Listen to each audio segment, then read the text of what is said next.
Togo Info, le Togo à votre portée.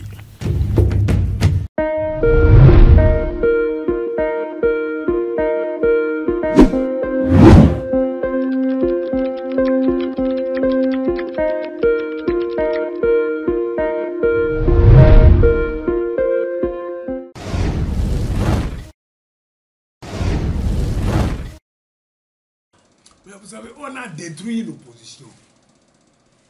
Le comportement de certains a détruit l'opposition. Vous savez,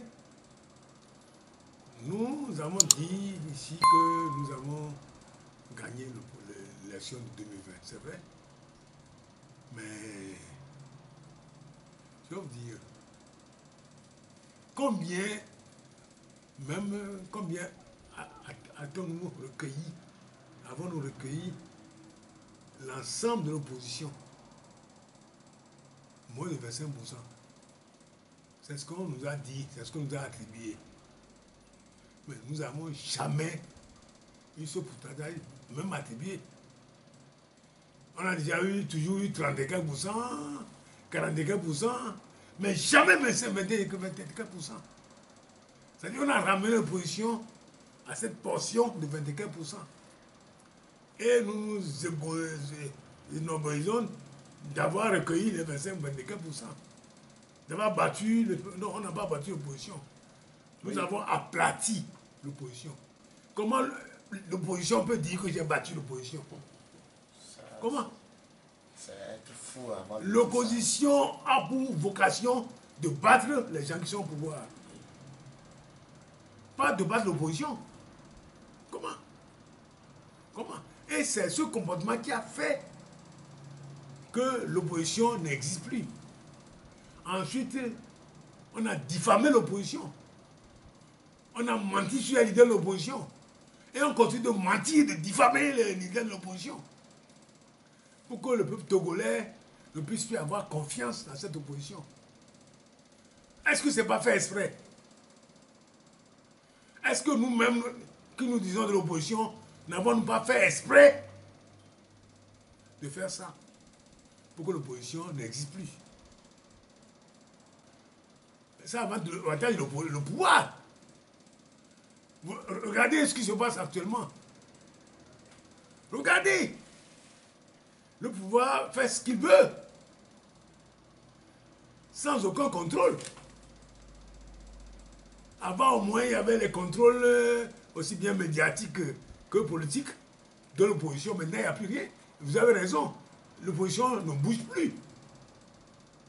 Parce qu'on l'a enfermé dans un carcan de diffamation. Et tout ça, là, ça profite à qui? Ça profite au pouvoir. Est-ce que ce n'est pas fait exprès pour que ça profite au pouvoir?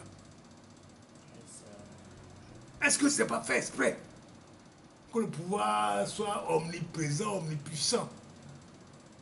Est-ce que ce n'est pas fait exprès? Moi, je n'en sais rien. Moi, je constate qu'on ne veut pas être de l'opposition en réduisant l'opposition à une portion congrue. En réduisant l'opposition à néant. En se réduisant à néant. Parce que c'est ça. Si vous êtes réellement de l'opposition et que vous faites ça, et que vous réduisez l'opposition à néant, est-ce que vous êtes masochiste pour souffrir vous-même? Vous salir, et vous souffrez vous-même? Est-ce que c'est possible? Est-ce que vous êtes masochiste? Non. Donc, vous faites mal en sachant que vous faites mal. Si vous étiez réellement d'opposition, vous ne pouvez pas vous faire mal en sachant que ça va vous faire mal. Alors, je me pose des questions. Est-ce qu'on est réellement de l'opposition? Voilà la question que je me pose. J'espère parce que nous avons commencé dans la rue en 1991. Le 15 mars 1991, pour la première fois, après l'indépendance, il y avait des centaines de gens, des milliers de gens dans les rues, appelés par le phare à l'époque, phare composé de certaines associations, pas de partis politiques. et d'étudiants, des associations d'étudiantines. Et ce sont ces gens. Nous avons mis les gens dans la rue. Donc ce n'est pas dans les années de 2000. Non. En 91. Et c'est en 91 que l'opposition a mis beaucoup de gens dans la rue de Lomé à Saint-Cassé.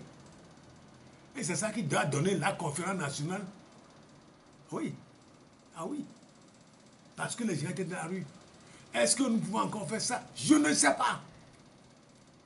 Après que l'opposition a été aplatie, après que l'opposition se soit elle-même aplatie, ceux qui se disent l'opposition se sont eux-mêmes aplatis, comme un paillasson devant le pouvoir,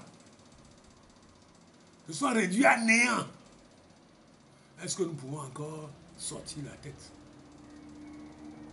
et manifester comme vous le dites, pour pouvoir avoir gain de cause, pour obtenir la liberté, pour obtenir l'état de droit, pour obtenir l'arrêt de violation des droits de l'homme, violation massive, pour obtenir la bonne gouvernance, pour obtenir des élections crédibles et honnêtes. Est-ce que nous pouvons encore, nous avons les moyens de faire ça? Actuellement, on n'en a pas. Et comment? J'espère,